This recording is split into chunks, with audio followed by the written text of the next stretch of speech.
Good morning, everyone. Welcome to the TAC meeting for Monday, January 23rd. A couple of announcements real quick. If you will state your name, and I'll try to do most of the motions to keep it simple, but if you'll state your name if you make a motion, or your name if you second the motion, so that they can keep the minutes correct, I'd appreciate that. Also, this will be, if next meeting goes correctly, this will be my last meeting at TAC. Mayor Russ Kessler from Hayesville has graciously volunteered to take over this coming year, and he will be appointed at the next meeting. So I just want to introduce Russ so everybody knows who he is, but he will probably be at the next meeting for the TAC. So with that, welcome everybody. Call the meeting to order and regular business. I'll make a motion to approve the agenda. Is there any modifications to the agenda? And no, Mayor, thank you. Need a second? Mike Armour, second. I have a motion second to approve the agenda. All in favor, say aye. Opposed? Hearing none. Thank you. Approval of the minutes from November 28th. Entertain a motion to approve. So moved, Gary Jansen. Mike Armour, second. I have a motion and a second to approve the minutes for November 28th. All in favor, say aye. Aye. Opposed? Hearing none. Thank you. Director's report, Chad. Thank you so much, Mr. Chair. Good morning, members of Technical Advisory Committee. Quick report on a few items. First, the Metropolitan Transportation Plan 2050, the Long Range Transportation Plan. And then second, we have Association of Bike webinar series. Sidewalk mileage, staff computed the mileage in each jurisdictions on how many sidewalks and paved trails are. That would be shared today. And then there's a coalition meeting that will be presented today as well, and an overview of today's meeting. Let me go to the next slide. Okay, here the key milestone in this long-range transportation plan development process is the call for projects that's going to take place from this fall 2023 to spring 2024. The second step in this fourth step on the screen, that's when staff reaches out to jurisdictions and staff to see what projects in their jurisdictions are higher priority in transportation projects. So that would be upcoming, and we'll discuss with you. Staff will reach out to you. So the next slide. These are the phases of the transportation planning process. The next slide, please. This is the schedule of the webinar series. It's open for public and open to all. If any of you are interested and your jurisdictions are interested, please, staff will always provide you what topics and what day these webinar series are conducted. Next item. Here, it's also on your page 15 in the packet. You can see Wichita has 1,244 miles of sidewalks. You can see Derby has 114 miles of sidewalk mileage in the transportation system, and Hayesville has, all the cities are computed in the GIS. If you feel that there is edits to this, please feel free to let us know, and staff will make the corrections. And then there's also a website link on page 15 that leads to, sidewalks, and then the paved trails, as well as the crosswalks at the intersections. So Eldon did a great job as an intern to porting all these from Google Maps and line by line, street by street, block by block. So we're really pleased with, he's not here today, but one of the future meetings he might be there. Think you have something? Okay, so when you click the link, you can see the blue is the paved trails, and then the red lines in the website are crosswalks, and then rest of them are sidewalks in the website. And there's a link on page 15 on the packet as well. So let me go to the next slide.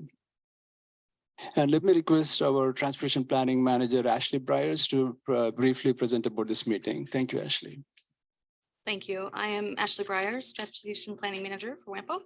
And we are working with Jessica Warren, who's the mobility manager for our area, and also working with all of the various public transit providers in the area to have this coalition that WAMPO will be hosting quarterly going forward. And our first meeting will be February 16th, and it will be how do we coordinate and really get over the hump of some of the issues that have happened for the last forever, so we can try to figure out how to move forward.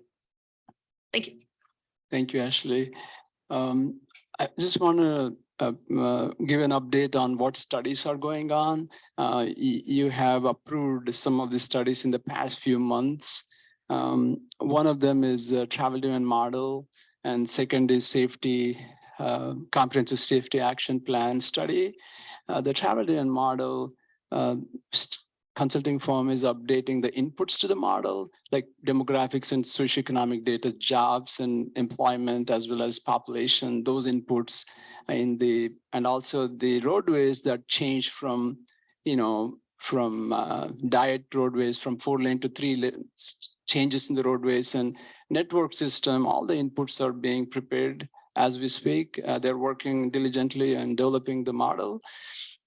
And we'll keep you, I think by next meeting or so, I would like to request them to provide certain reports so that you can see what are some of those demographics and employment data that they are working on. That's one. And the second is a safety plan study. Slade is here. That Slade and then the BNN team consulting firm, they have a meeting this Wednesday, I think 1 p.m. to 4 p.m. The committee comprises of, advisors, technical advisors for that particular safety project.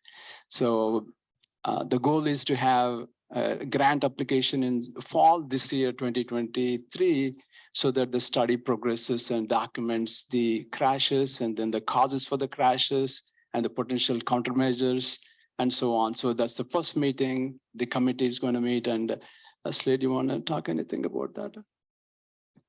Okay, so that's that, Mr. Chair.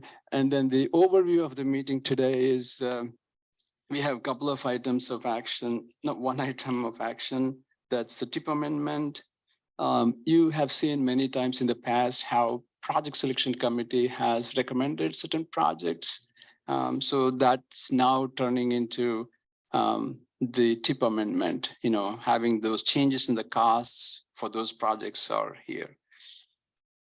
And then few discussion items for today. In the discussion items, there's a carbon reduction program. This is a little bit of funding increases in carbon reduction program due to the Infrastructure Investment Jobs Act.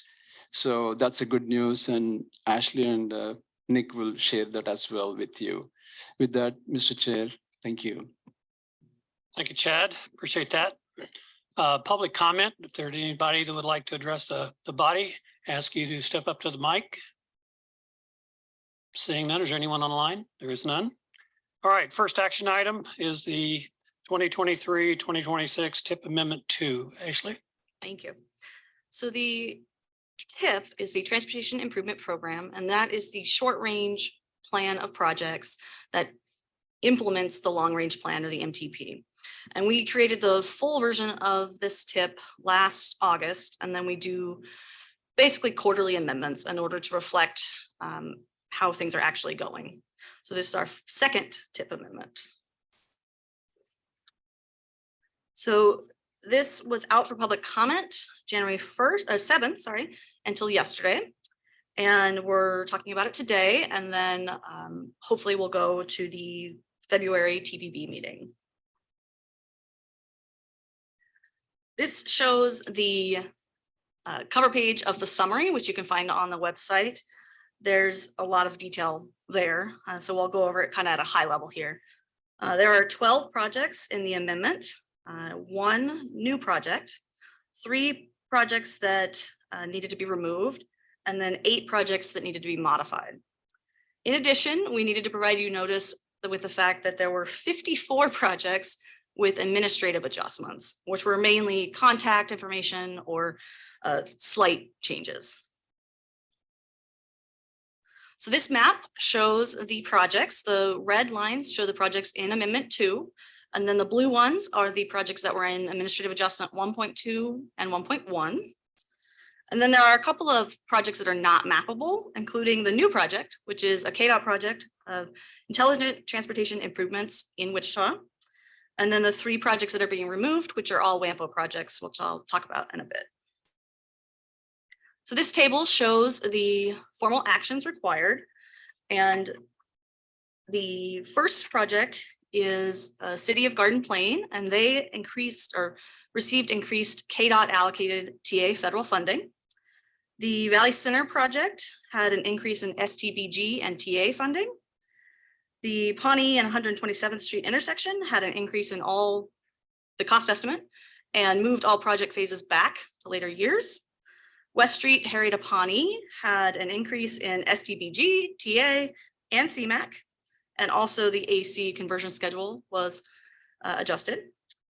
The Zoo Boulevard Bridge project had an increase in STBG funding. The North Junction project, of course, had an increase in funding, and that was NHPP funding. The fiber project along US 54 had an increase in their costs, and it was moved to 2023. The new project is the Intelligent Transportation Improvements Program, which is $300,000. The right-of-way acquisition for the Northwest Bypass had an increase in their cost estimates, added PE phases, and moved the right-of-way all into 2023. And then the 3 WAMPO projects that we're removing. So the first 2, we just realized we didn't need them at the moment: training, best practices and model policies for member jurisdictions, and asset management phase 2. And then the MTP 2050 planning assistance, we decided to move that to CPG funding so we could get started on it a lot sooner rather than having to wait until the federal fiscal year started. And I'm going to skip this table. So then this table shows the actual changes in the funding. And this reflects the end of year funding balance that we talked about in November. So the West Street, Harry to Pawnee has the changes to all those funding categories and ends up with $1,056,000. We have Zoo Boulevard, $189,000, Meridian, $886,000. And then those WAMPO projects that were being removed. So these are the changes that are administrative adjustments that don't require formal action, but again, we needed to show them to you. And so Wichita Transit, we've just moved the funding categories. The Douglas Seneca to Meridian moved the funding categories. Nelson Drive also, and the Butler Road and Wichita ITS.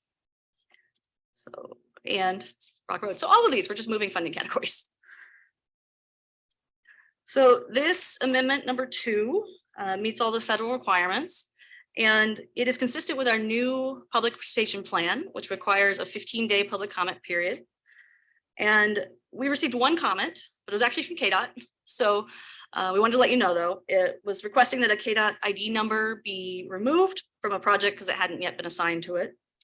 And that correction was made and posted on the website on January 9th, but there have been no other comments. The amendment is consistent with the MTP. It is fiscally constrained and it adds $31.5 million to it. So with that, we have action options to either approve as presented, not approve, or recommend approving the amendment with specific changes. And staff recommends recommending to the TVB to approve it as presented. And I am available and Nick is available for any questions. Go ahead, Gary. Ashley, and I apologize for being slow in advance. So these 3 projects, West Street, Zoo Boulevard Bridge, and Meridian, that have, I don't know, just over $2 million of what looks like additional sub-allocated funds. Mm-hmm. Is that still trying to get all 3 of those projects closer to 80%? Yes. Right? Mm-hmm. Because I think is this the second time we've done this now? I think for all 3 of those projects. So we talked about these projects in November based on how we could improve them all towards 80% based on that policy. And so now this is just the actual action to do it. Okay. That's what I couldn't keep track of. It seems like this isn't a complaint. It seems like we've talked about these numbers for a while now, and I couldn't remember if Yeah. this was a second one of that. So to add to that, I was curious. So we had talked before about through the bipartisan infrastructure law that there's going to be additional formula funding coming to the state and to the MPOs, right? And we saw additional funding in 2022 already. Correct. When does that happen are we getting close to that for the next year, or do we know? We are aware already of what our numbers should be, right? And so we have been allocating using the higher number from the bill. So this includes that higher funding. What you're showing here includes, so this is the second year's allocate. I'm not trying to quiz you. I just want to understand. Because we should have seen increases in funding in 2022, which I think you previously talked about. Are you saying that the 23 funds, or at least whatever they're called now, are already included in this? Correct, right, Nick? Yes. Do you want to talk about that?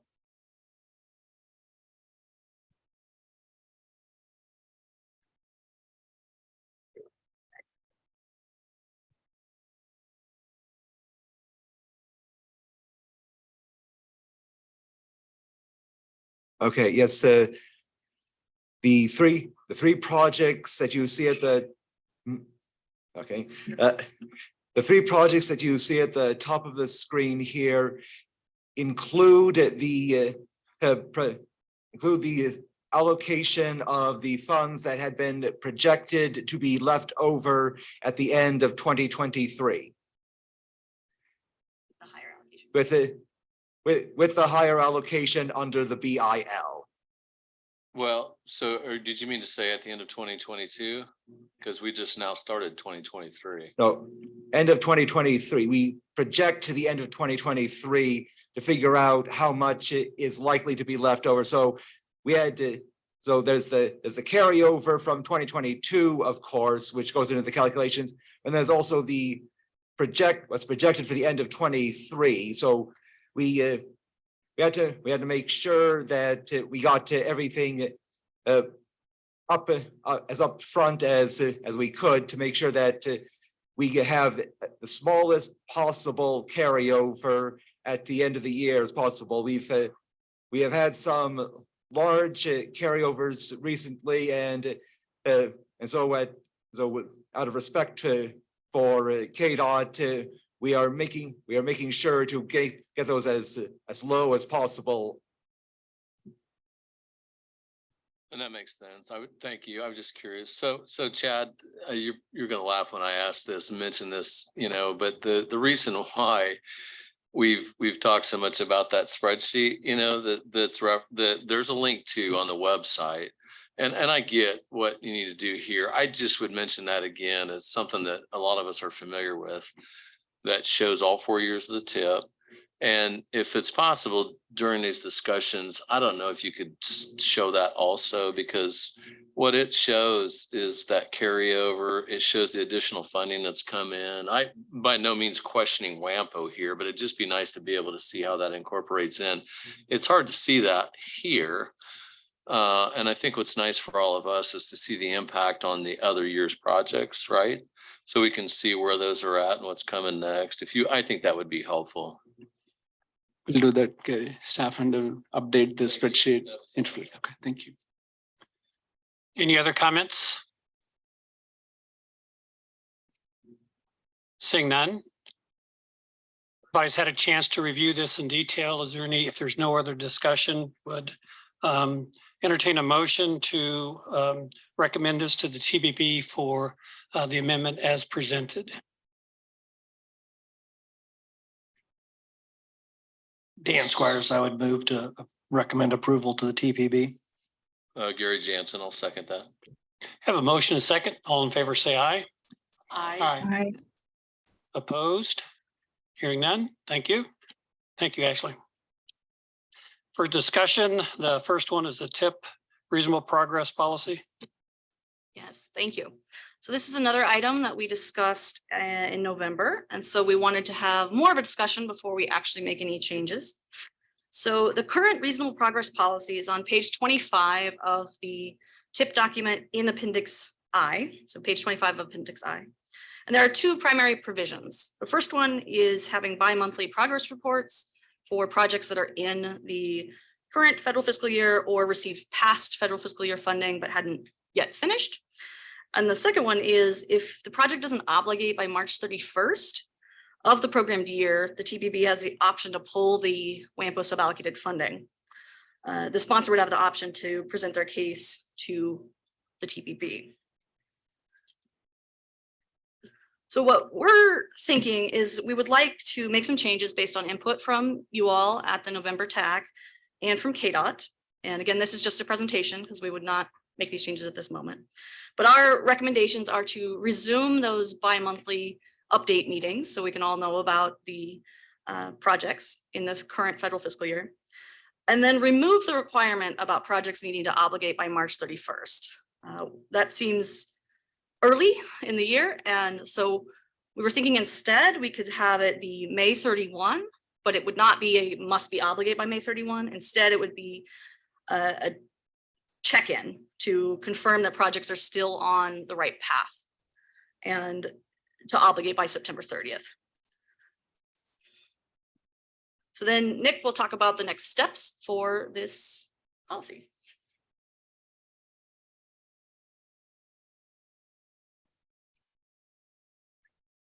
Thank you.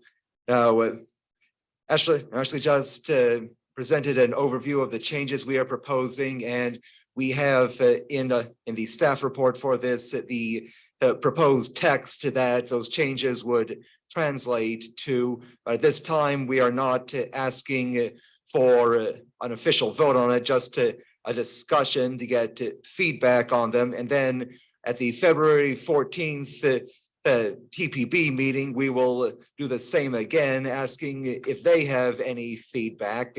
And then following that, once we have addressed all of the comments of TAC and TPB, and assuming that both bodies are amenable to changing the policy, then any resulting changes, either the ones you have been presented with now or any that are proposed either here or at TPB, would be included in the next regularly scheduled TIP amendment. Now, normally TIP amendments would just be changes to projects in the TIP, but in this case, it would also be changing part of the TIP policy via the amendment with a public comment period, March 11th through 26th, the TAC recommendation on the 27th, and an April 11th TPB vote, at which point the revised policy would become official.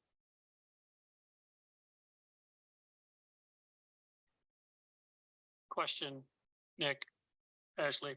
So the updates, are those verbally coming in, presenting to the TAC and then presenting? They're going to be verbal updates from the sponsors? Sorry for not clarifying that. WAMPO staff would prepare an item for the director's report summarizing information that we receive from the sponsors and from monthly reports we receive from KDOT on obligated funds. So we would regularly ask project sponsors with projects either in the current year scheduled to receive WAMPO suballocated funds, or that receive such funds in a past year but aren't yet finished, to provide us with a few simple pieces of information, like if the project isn't started yet, then expected obligation date, expected let date, and if it has started, expected completion date, and if and when they expect to use all remaining funds. So if not all of the funds on a project have been obligated, we would want to know when they expect full obligation to happen, and if funds have been obligated, then we want to know when they would expect all funds to be spent and the project completed. So that would be the kind of update we would be looking for. And actually prior to this meeting, in between the packet going out for this meeting and the agenda and the actual meeting, we emailed the relevant projects for this matter, for this, as they currently stand, so that we could have the information for the next TAC meeting after this one to start doing those bi-monthly reports. And for those that deal with this all the time, that are the project owners, is that 2 months frequency? Is that reasonable? I think if what I think I heard there is that it's just checking in with the project sponsors and asking for an update on the project, that seems reasonable in the current fiscal year. Yes, Thoughts? Anybody else? Comments? Anybody on the phone? Okay, thank you. Anything else on that? I see, Emily, you can see some, There are eyes oh, for the past. oh, okay, okay. So I was just checking to see if there was anything in the chat log. Thank you. All right, carbon reduction program process. Ashley, Nick, and Dora. Thank you.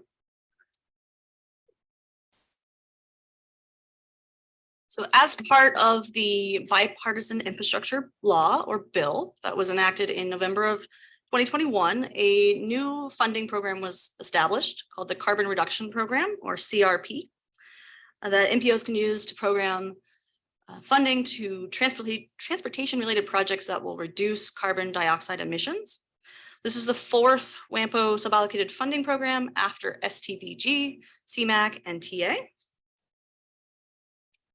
And now Nick will talk about that.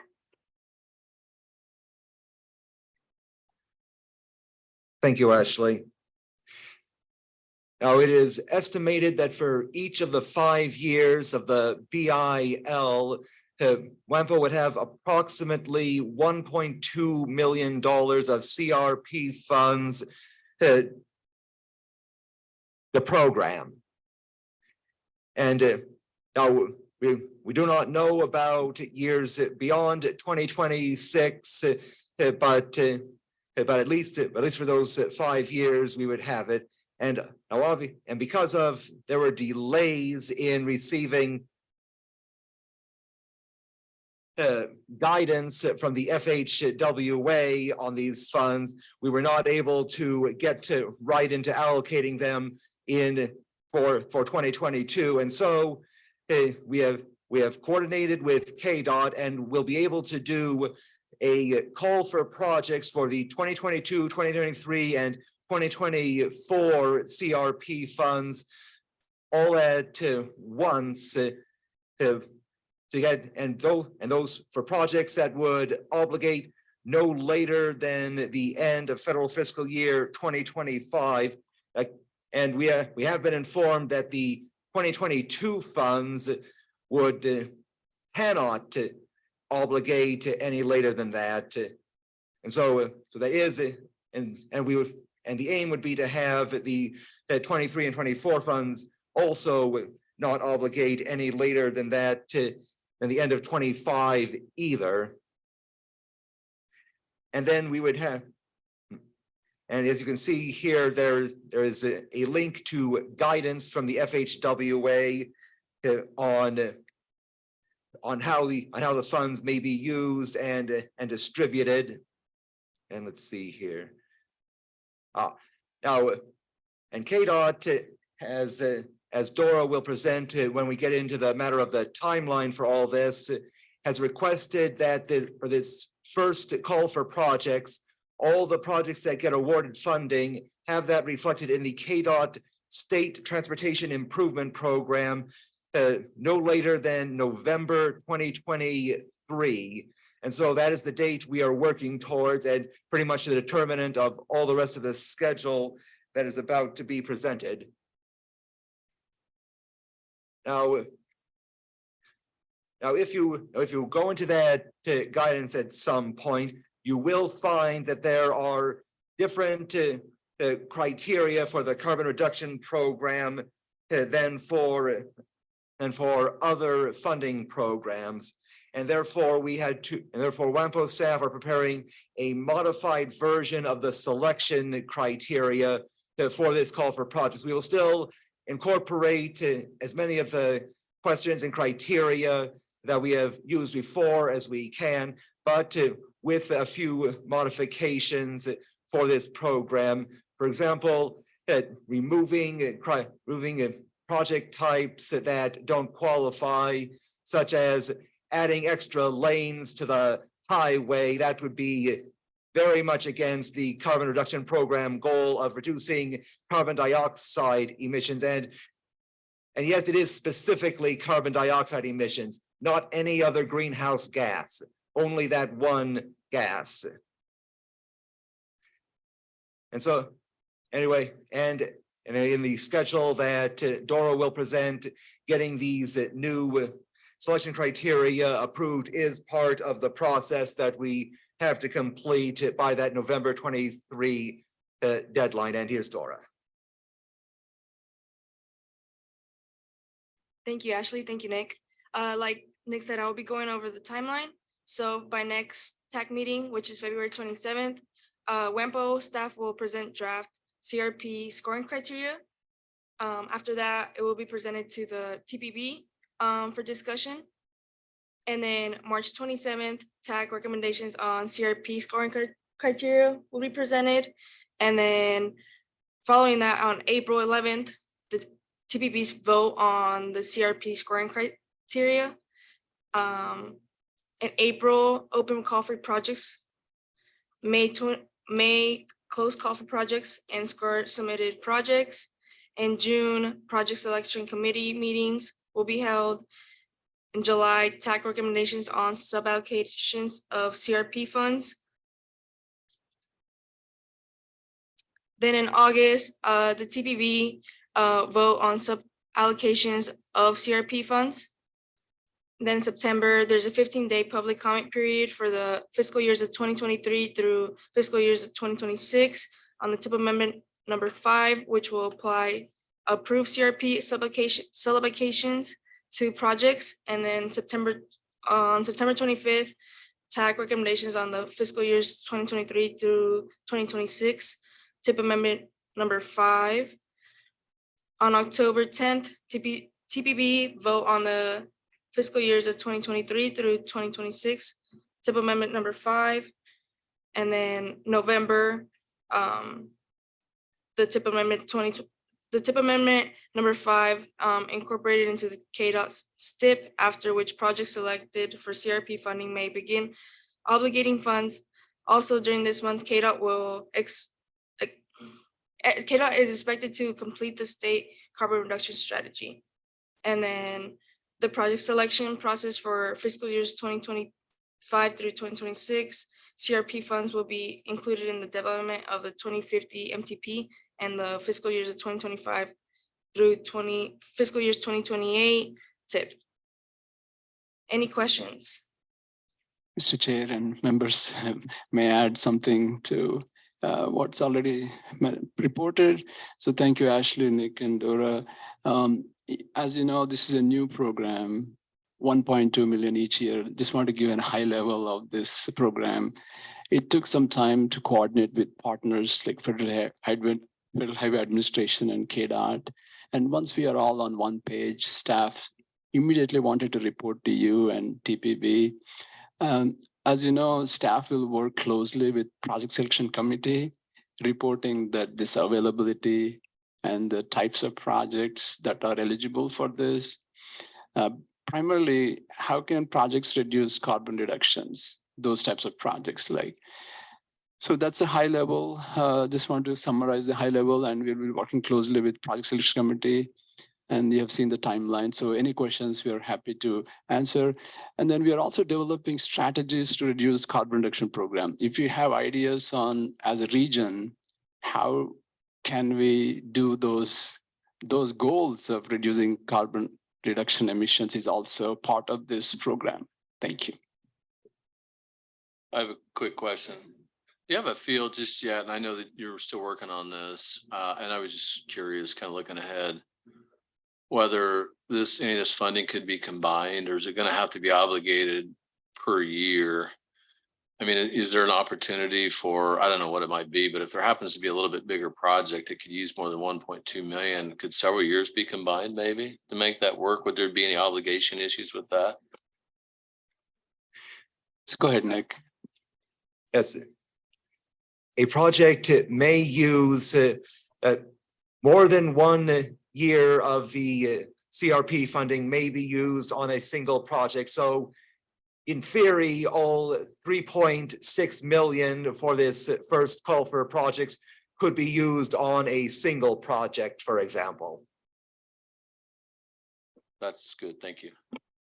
Just a question, and I'm sure it's probably more detailed than I probably understand, but it seems like we're losing a month or a couple here.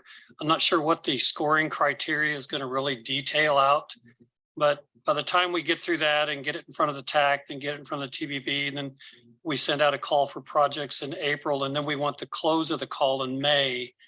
Is there any way that criteria, I mean, again, I'm probably not fully understanding the detail of creating that, but it seems to me like as soon as we get a sense of that criteria, we ought to send it out, even if it's pending final recommendation or decision, so that the jurisdictions would at least know how it can apply to different projects they may have pending. I don't know if that makes sense or not. Just seems like we're losing a couple of months just waiting on meetings to happen.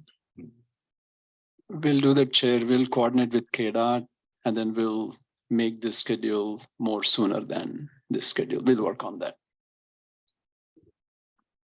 Mr. Chair, this is Allison Smith at KDOT. Just in reference to the last question, you can use multiple years of funding on these projects.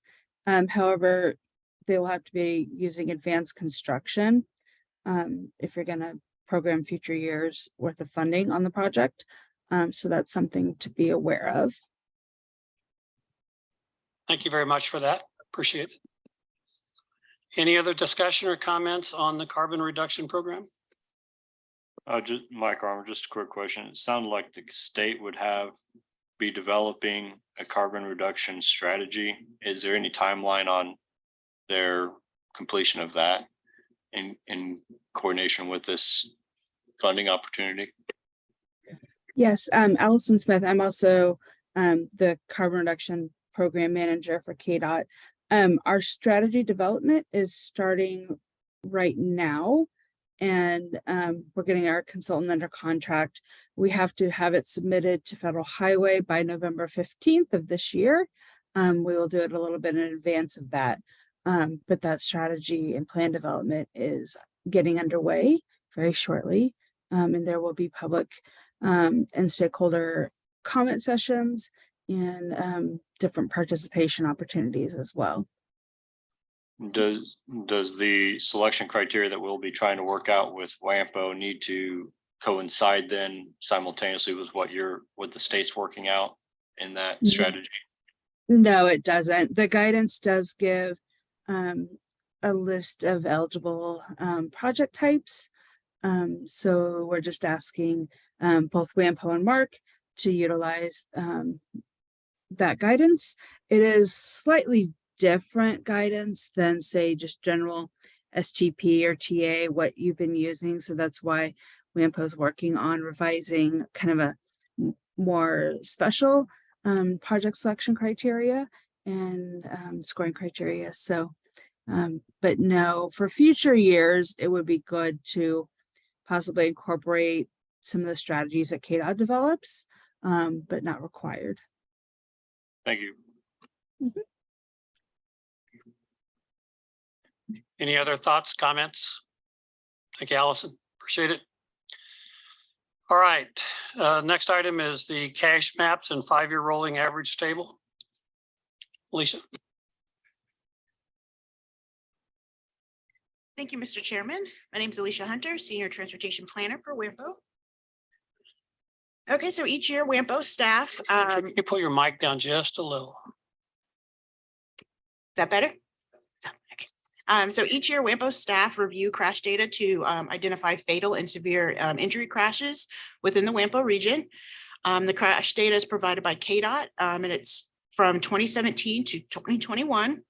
2021 is the most currently available crash data, as it does take extensive time to review and validate all the crashes.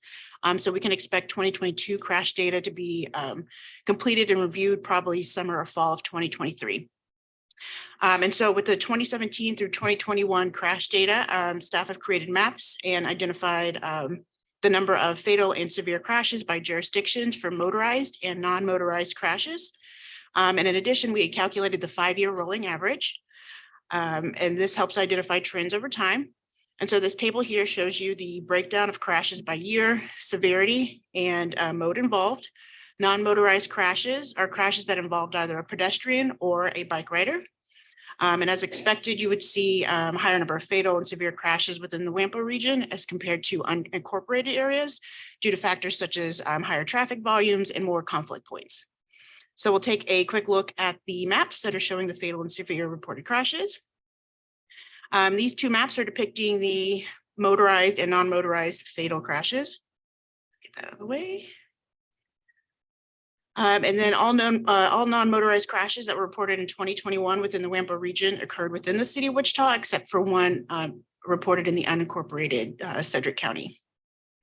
But regardless of where these crashes are listed, whether they're in urbanized or rural areas, they're all fatal crashes served as unacceptable. There we go. And then these last two maps are showing the serious injury crashes for motorized and non-motorized. And we're looking at the non-motorized crashes. You can see that similar to the fatal crashes, they're occurring in the Wichita area, with 2 occurring in the unincorporated Sedgwick County. And so staff each year continues to check at this crash data, and we will continue to provide reports on the rolling average. And this information is going to help staff and jurisdictions make informed decisions for the safety of transportation for all modes. And so with that, are there any questions? This is Jack Brown. What is the source of this data? From KDOT. Okay, no local information was available, huh? All local jurisdictions report their crashes to KDOT. Okay, thank you. You're welcome. Thank you, Alicia. No other comments? All right, thank you. All right, electric vehicles. Amy?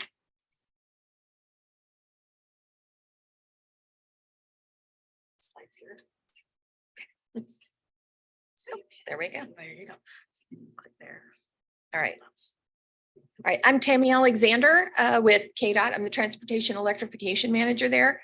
And just going to give you a little bit of an update of what KDOT is doing for our electrification plan.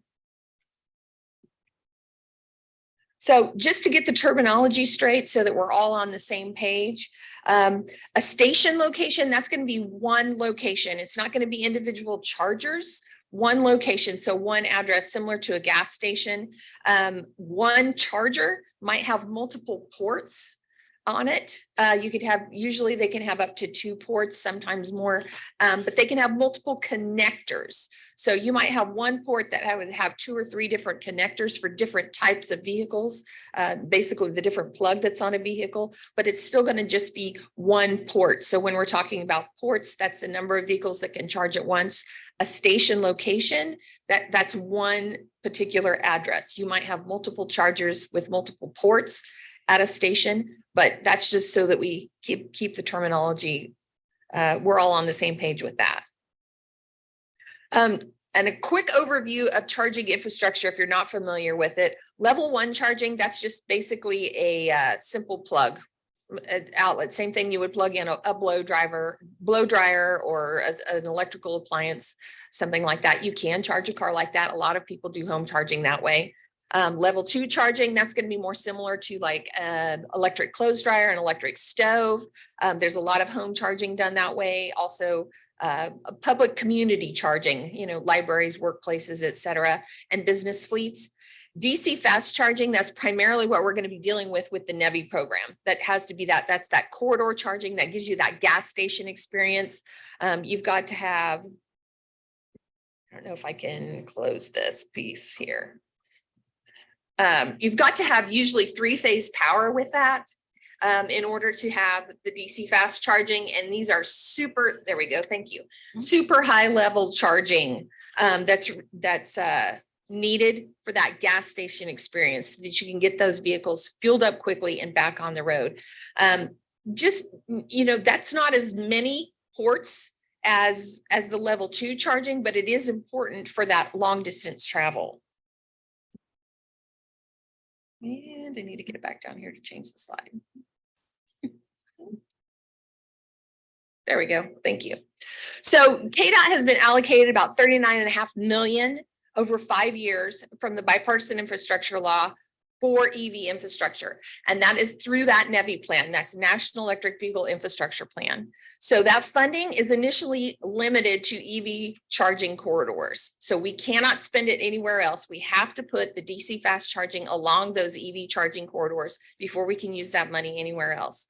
Those corridors have to be built out. Once that happens, we are able to do some of that level 2 community charging, smaller areas off corridor charging, et cetera, but we have to fill in those corridors. A corridor NEVI compliant station requires 4 ports of 150 kilowatts or more with CCS connectors. You can have additional connectors, you can have additional ports, you can have higher charge levels, but that's the minimum requirements. We have to have those every 50 miles within 1 mile of the corridor on all the corridors in the state. So our plan, the Kansas plan, was one of the first ones that was approved in mid-September, and we're currently working on the RFI and RFP to get those out later. Next slide, please.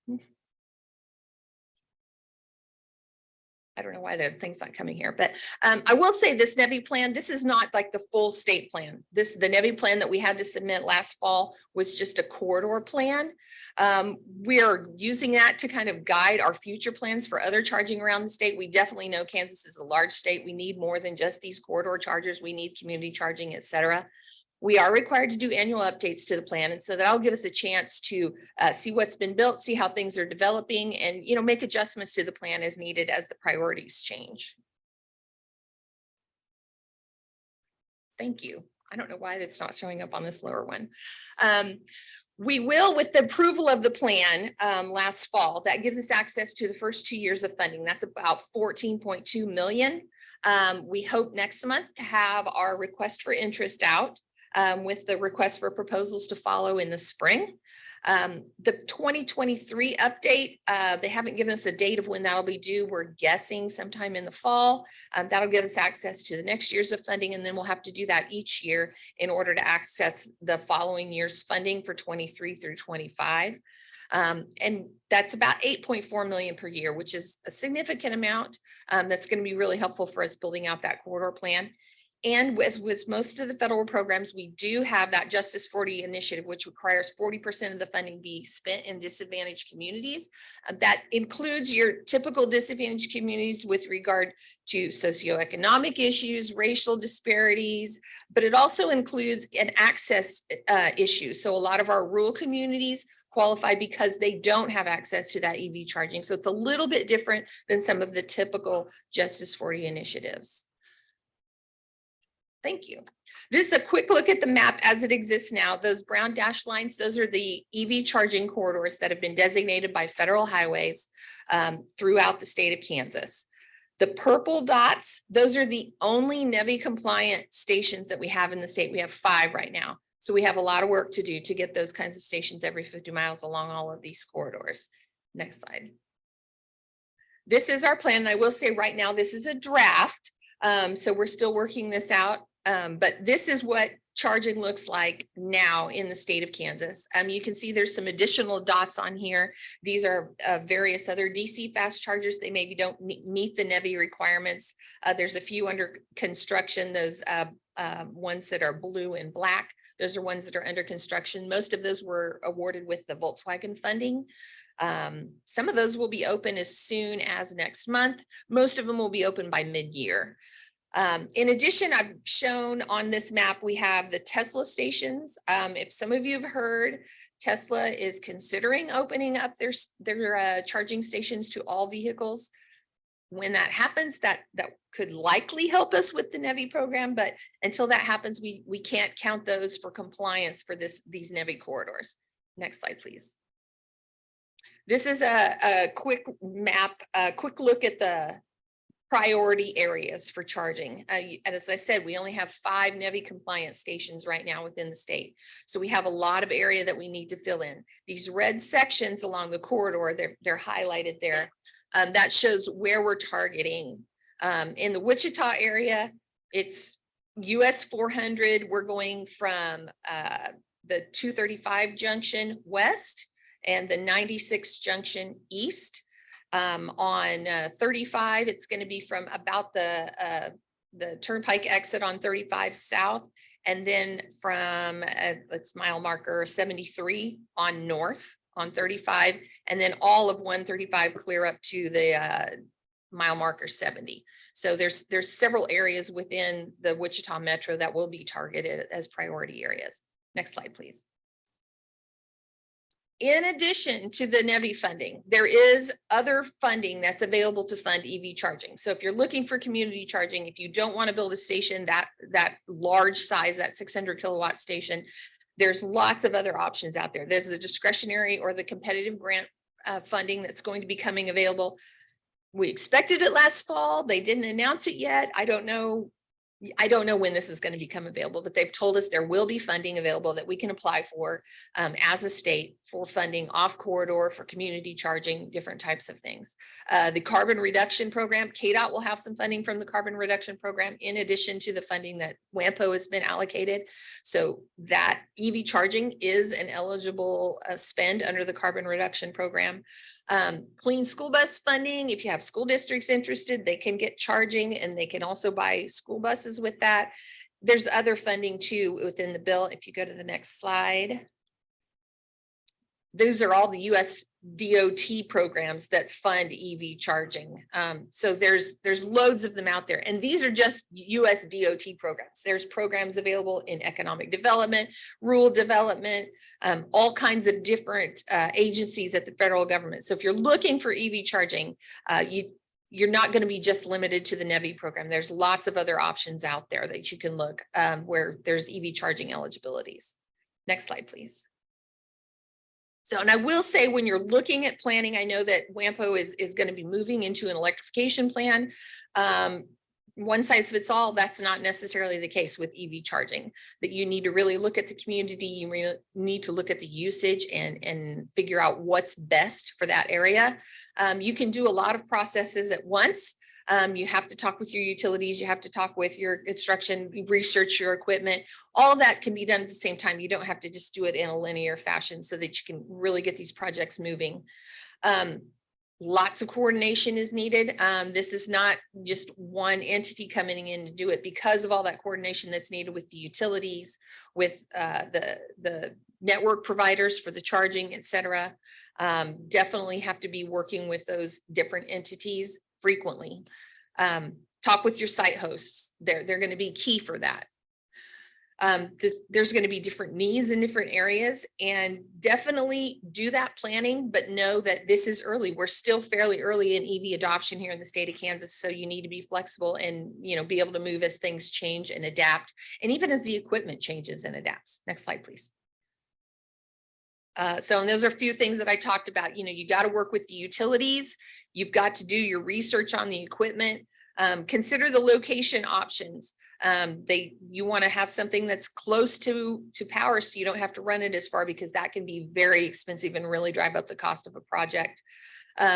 Amenities, if you're doing a long time, if you're doing a slower charge and they're sitting there a long time, those drivers don't want to just be sitting in their car waiting. They want to have some things nearby. So you don't want to drop one of these in the middle of nowhere. They want to have restrooms and access to food and water and things like that. And then also do your research on funding. There's lots of funding out there. As I said, it's not just NEVI funding. There's all different kinds of funding out there that can fund this. Next slide, please. And just a few resources, and Ashley has this, you send it out so that you can get links to these, lots of different areas where you can get information on EV charging, on some of the minimum requirements, some of the funding that's available. different things. I definitely recommend you, if you're not already, register with the Kansas Infrastructure Hub. There's a selection that you can select that you're interested in EV charging, so that you can be put to collaborate with other individuals that are also interested in that. That's going to be helpful. Next slide. And I can take questions if anybody has any. Tammy, is the funding for this designed to go like some of your national chains of gas stations across the interstates, that they're going to apply for this funding and use that to put them in their locations? Are they doing that independently or own cost? And this is designed to be communities or governments putting these in, and they'll be essentially state or local jurisdiction owned. How does that work? Yes, to both of those. So there's not specifics on, at least not yet. We don't have the final guidance from Federal Highway. So that could change when we get that final guidance. But it's not set that there are some states that they're planning to go with a regional or national provider and have them all at one type of place. We're not looking that way here in Kansas. I mean, we know that the fuel providers that are in the various communities that we're looking at, they know their communities better than we do. I mean, I'm not out in all of these communities. I've lived in a lot of parts of Kansas, but not all of them. So definitely those different businesses that are in those communities, they know their communities best. They probably know where better to place this than me coming in and saying, let's put it here. Now, with that, you do have to talk with your utility. You do want to find a location that's, you know, close to power, that has that power available. But, you know, so even if this might be a great location as far as siting, there may not be the power availability there. So there's kind of that balance that we have to work out. But definitely we would like to get regional and Kansas providers in here and not just the national players. Any other questions, comments, thoughts? Thank you very much, Tammy. All right. And there's my contact information. That'll be in the slides, but thank you for having me. All right, City of Wichita raise grant application. James?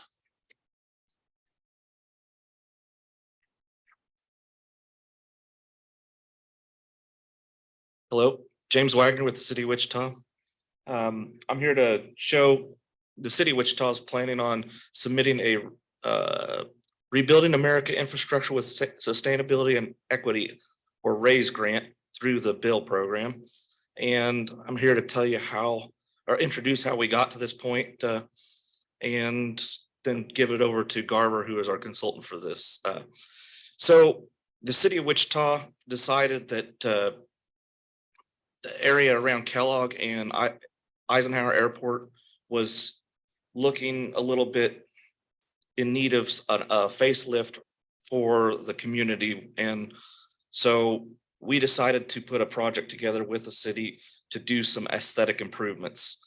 And through that, we became aware that we could, through this RAISE grant, we might be able to do a study for this area to do more larger improvements to the area. So our project in itself was just to do some landscaping and some visual type repairs to maybe some railings or lighting along the major intersection and on back towards the airport as an entryway to the airport. And what we're looking to do now is to do a study for the general area and maybe looking at make improvements to the interchange there at Kellogg and Eisenhower Airport Parkway. And so with that, I think, Gary, do we want to touch any more? I think I'll hand it over here to Garver, who was selected as our consultant for the aesthetics project. And so we decided to hand them over to let them do the study as well. So this is Brent Thomas with Garver, sorry. All right, thank you, James. So yeah, as James mentioned, we're engaged with the city to assist them in preparation of this RAISE grant application for the area, generally around the Kellogg and Eisenhower Parkway interchange. As James mentioned, it started off as aesthetic improvements as well as pavement assessments in the area. And it's sort of blossomed into this raised grant pursuit. Now, this is a planning grant. And right now the anticipated ask is about $3 million. Focus again is going to be on that Kellogg and Eisenhower Parkway interchange area. The area right now suffers from significant operational deficiencies. There are safety issues as well. And then working throughout the area that what we're generally kind of referring to as the North Airport campus area. We're also working in concert with the Airport Authority. They have a similar project that they're looking to do on Eisenhower Parkway to not only provide additional aesthetic enhancements, but also pavement improvements as well. So looping all this together, what we've done working with the city and the Airport Authority is look at a package of how we can best address some of the needs in the North Airport campus area. It covers multiple aspects from a safety standpoint. Again, looking at the area at the Kellogg and Eisenhower interchange with the 4 one-way intersections and some of the current crash issues there. Lack of connectivity in the area, particularly from a bike and pedestrian standpoint. The Prairie Sunset Trail does bisect this area, but we're looking at alternatives on how we might better connect not only onto the airport campus, but kind of bridge that gap over Kellogg, as well as connection to the Woodchuck Bike Boulevard, which is northwest of here near the Target area, northwest quadrant of that interchange.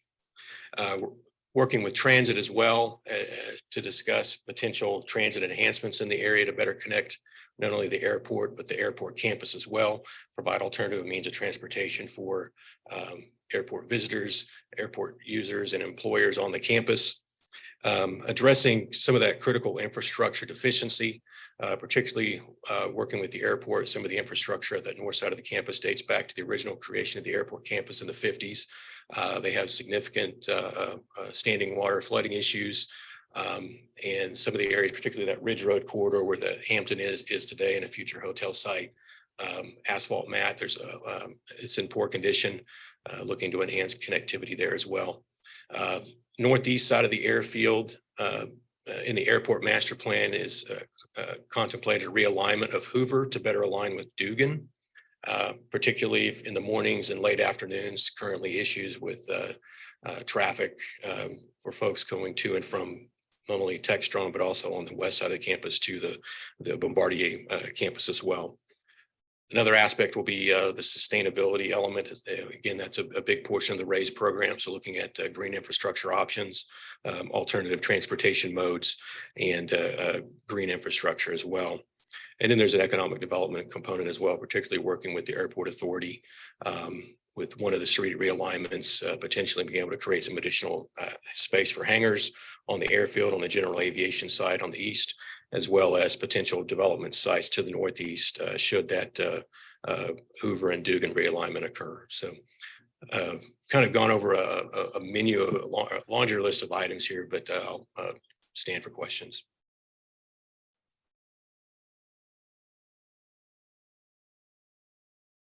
Thoughts, comments?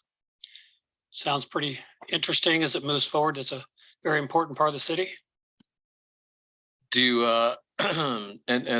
Chad, I know we talked about this in the past on especially these federal grant applications. Is it possible for WAMPO to provide a formal letter of support? Yes, Gary. And last time, Mike Armour and I had also worked in similar project for the Bill Grant. I think there's also another project that our Derby and County has, the ARC 95 project. Yes, we could request our elected officials to provide a letter of support because this is regional significance as well as WAMPO as well. So we are all in this together and happy to support in every way we need this to be supported. Yeah, we will be presenting this. Brent will be back with TPB, whatever that second week in February is, 14th maybe. So we can make that formal request then if that sounds okay. Thank you. I have one comment. This is Jack Brown. I'm glad to see that the Prairie Sunset Trail has been depicted on this map in some fashion. Looks like there might be some challenges I'm just curious of what those challenges might be to make sure the Prairie Sunset connects to Tyler going through the airport area.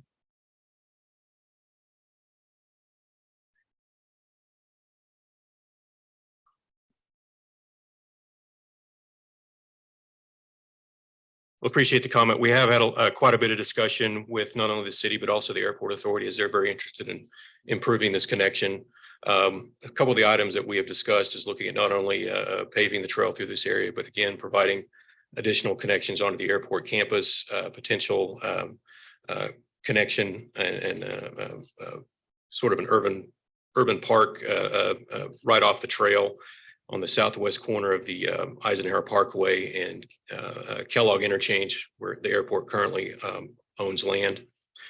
Similarly, the airport authority is very interested in ensuring that that connection is made through the Bombardier campus over to Tyler Road.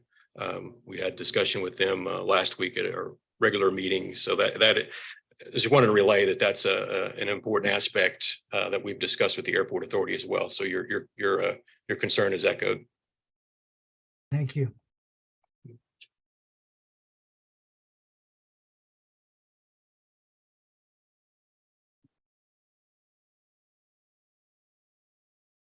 The question is, do we want to have a discussion, anything about ARC 95 in conjunction with this? No, okay. Brent, thank you very much. James, thank you as well. Appreciate it. Committee and partner updates. Alan, you on the phone? I don't see in the room.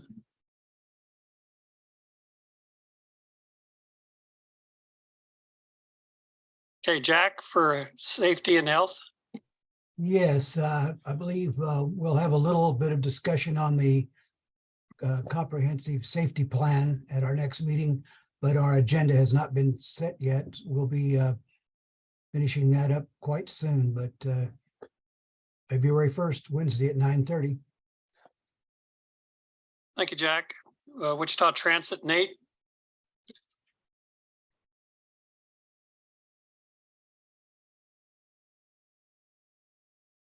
Good morning, Nate Hinkle with City of Wichita Transportation.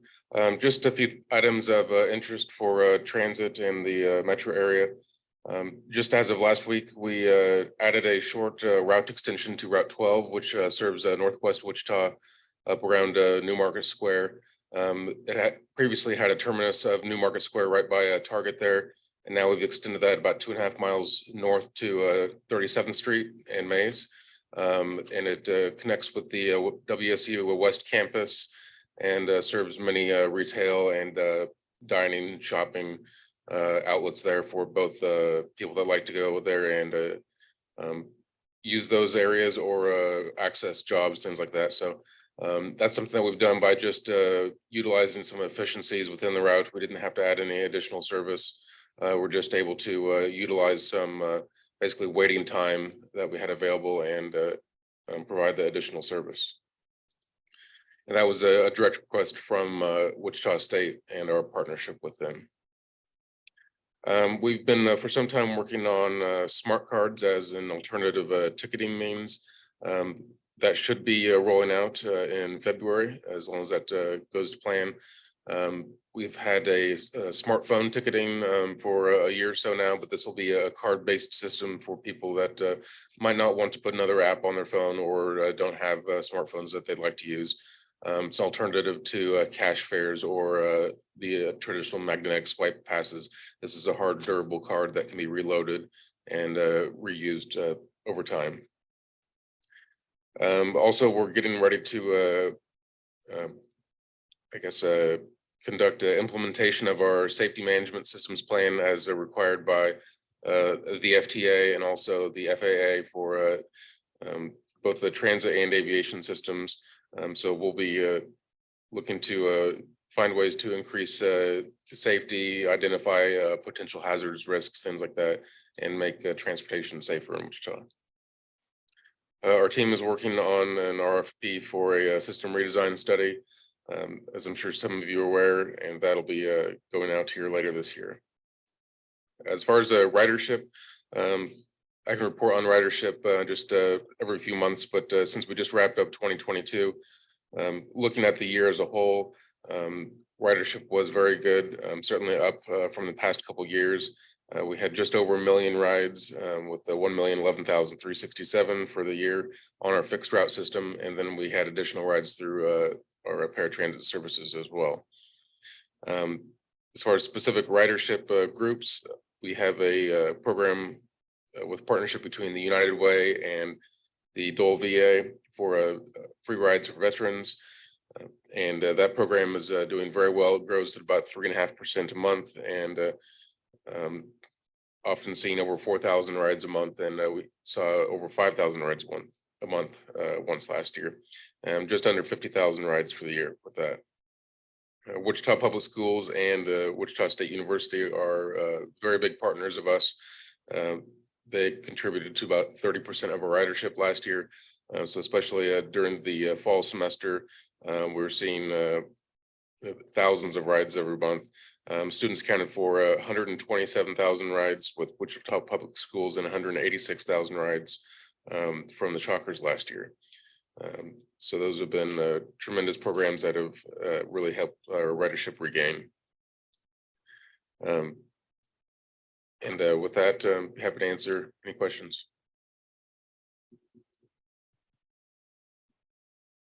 Not seeing any. Appreciate it. Nate? I've got Think- one oh, question. I'm sorry. I'm just curious. I know a few years ago, Wichita State and Wichita Transit had talked about a bus going into the Hayesville area. Is there any more on that? That has not been in discussion as of right now, and I think Raven can update on that too. So that was a recent question that just got kind of brought up within the last 30 days. So Wichita Transit may not directly go out to Hayesville, but they are going to reach out. Wichita State is supposed to reach out to the Hayesville Hustle to see how they may be able to partnership with some of that.